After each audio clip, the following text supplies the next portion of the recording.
Selamat datang di Sepeda Jelata. Kali ini kita tidak hanya akan membahas sebuah benda mati yang terbuat dari logam dan karet.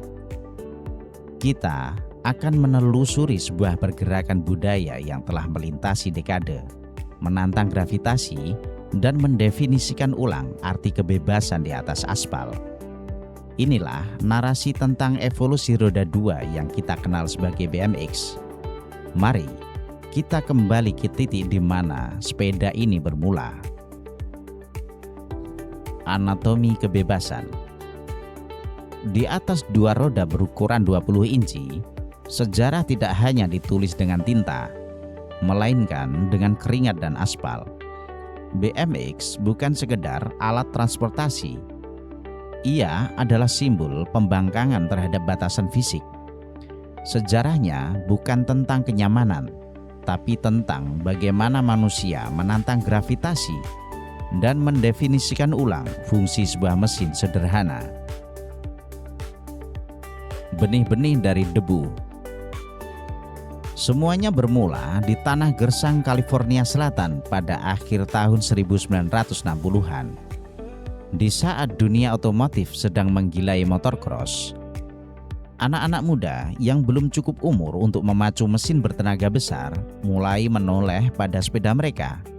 Terinspirasi oleh Twin Stingray, mereka mulai mempreteli spakbor, meninggikan stang, dan memperkuat rangka. Pada tahun 1971 menjadi titik balik. Film dokumenter On Any Sunday karya Bruce Brown menampilkan adegan pembuka yang legendaris.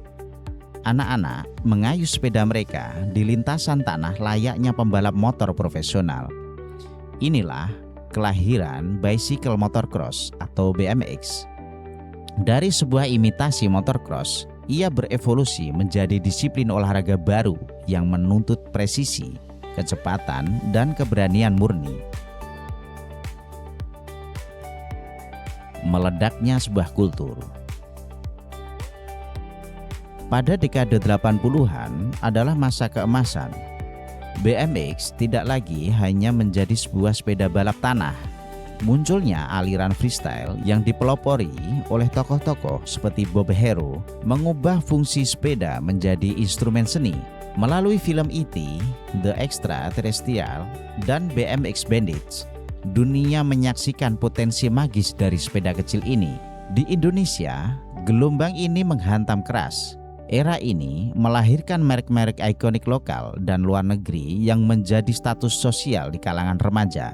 BMX menjadi simbol modernitas di jalanan Jakarta hingga di pelosok daerah. Bagi generasi ini, BMX adalah tiket menuju pengakuan sosial, di mana trik Willy atau bunny hoop bisa mengubah seorang anak biasa menjadi pahlawan di mata orang-orang. Pasang surut dan stigma. Namun, setiap kejayaan mengenal masa senja. Memasuki era 90-an, tren BMX mulai memudar, tergerus oleh popularitas mountain bike atau MTB yang dianggap lebih fungsional.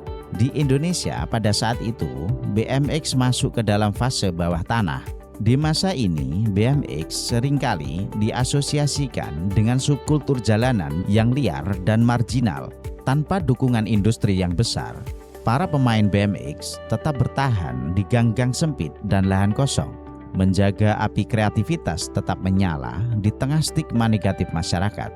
Inilah masa transisi dari sekedar mainan menjadi sebuah gaya hidup yang keras. Para rider tidak lagi mengejar medali plastik, mereka mengejar pengakuan dari aspal. Kebangkitan dan institusionalisasi. Memasuki milenium baru, dunia mulai memandang BMX dengan mata yang berbeda. Pengakuan internasional datang saat BMX Race masuk dalam Olimpiade Beijing tahun 2008, disusul oleh BMX Freestyle di Olimpiade Tokyo 2020. Di tanah air, perkembangan ini disambut dengan lahirnya Asosiasi BMX Indonesia. BMX bukan lagi sekedar hobi rakyat jelata. Ia telah bertransformasi menjadi industri kreatif dan jalur prestasi. Indonesia kini memiliki atlet-atlet yang diperhitungkan di kancah global, dari kompetisi hingga rencana besar menjadi tuan rumah kejuaraan dunia tahun 2028. Indonesia membuktikan bahwa komunitas BMX lokal memiliki akar yang sangat kuat dan regenerasi yang tak pernah putus. Filosofi roda 2, mengapa BMX tetap ada? Apa yang membuat sepeda kecil tanpa gigi dan tanpa suspensi ini bertahan selama lebih dari setengah abad? Jawabannya terletak pada kesederhanaannya. BMX adalah tentang kendali mutlak antara manusia dan mesin. Tidak ada teknologi yang membantu Anda melakukan backflip. Hanya ada latihan ribuan kali dan kemampuan untuk jatuh lalu bangkit kembali. Di Indonesia, ia melintasi batas kelas ekonomi. Dari kota besar hingga desa, BMX tetap menjadi pilihan karena ketangguhannya. Ia adalah sepeda yang paling jujur. Ia tidak menjanjikan kecepatan tinggi di jalan raya, tapi ia menjanjikan kebebasan tanpa batas bagi siapa saja yang berani mengendarainya. Epilog, warisan yang terus berputar. Sepeda mungkin hanyalah sebuah nama, tapi BMX adalah jiwa yang tak pernah menyerah pada zaman. Tren boleh datang dan pergi, teknologi boleh terus berganti. Namun selama masih ada aspal untuk digilas dan udara untuk dilompati, roda BMX akan terus berputar. Karena pada akhirnya ini bukan tentang sepedanya, tapi tentang siapa yang berada di atasnya. BMX mengajarkan kita bahwa jatuh adalah bagian dari proses dan bangkit adalah sebuah keharusan. Tren boleh memudar, namun semangat yang ditempa di atas roda 20 inci ini akan selalu menemukan jalannya kembali. Terima kasih telah mendengarkan naskah ini. Saya, narator Anda dari Sepeda Jelata, pamit undur diri.